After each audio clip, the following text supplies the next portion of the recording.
এই এত সুন্দর পরোটাটা আমি কিভাবে বানালাম চলো তোমাদের সাথে পুরো রেসিপিটা শেয়ার করি। এটা হচ্ছে ফুলকপির পরোটা। আমি ফার্স্ট টাইম বানালাম আর ফার্স্ট টাইম খাচ্ছি, খুব সুন্দর হয়েছিল খেতে।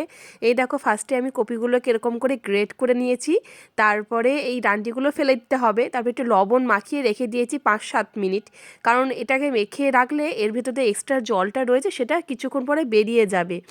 লবণ দিয়ে মাখিয়ে রেখেছিলাম। তারপরে দেখো হাত চেপে চিপে চিপে এইরকম করে আরেকটা পাত্রে আমি এরমভাবে কপিগুলোকে তুলে নিচ্ছি, যাতে যে এক্সট্রা জলটা আছে সেটা বেরিয়ে যায়।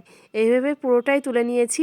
আর এর সাথে লাগছে, তোমার দেখো কতটা জল বেড়েছে, এর সাথে লাগছে একটু আদা কুচি আর লঙ্কা কুচি, তোমাদের ঝাল মতো দেবে।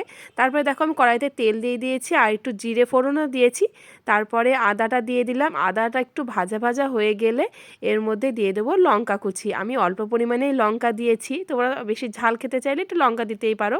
তারপরে ভাজা ভাজা হয়ে গেলে আমি এর মধ্যে কপিগুলো দিয়ে দিলাম। আর তারপর একটু হলুদও দিয়ে দিলাম।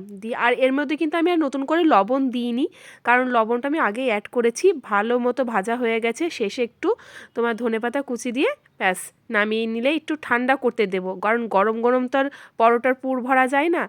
আমি সবগুলো করে নিয়েছি, লাস্টে তোমাদেরকে একটা দেখাচ্ছিলাম। একা একা ভিডিও করা না একটু টাফ, মানে এরকমভাবে হাতে করে নিয়ে, আর তখনও বর বাড়ি ছিল না যে ভিডিও করে দেবে, তাই একা একাই ভিডিও করে তোমাদেরকে দেখাচ্ছি। তারপরে দেখো এইভাবে বেলে নিয়েছি।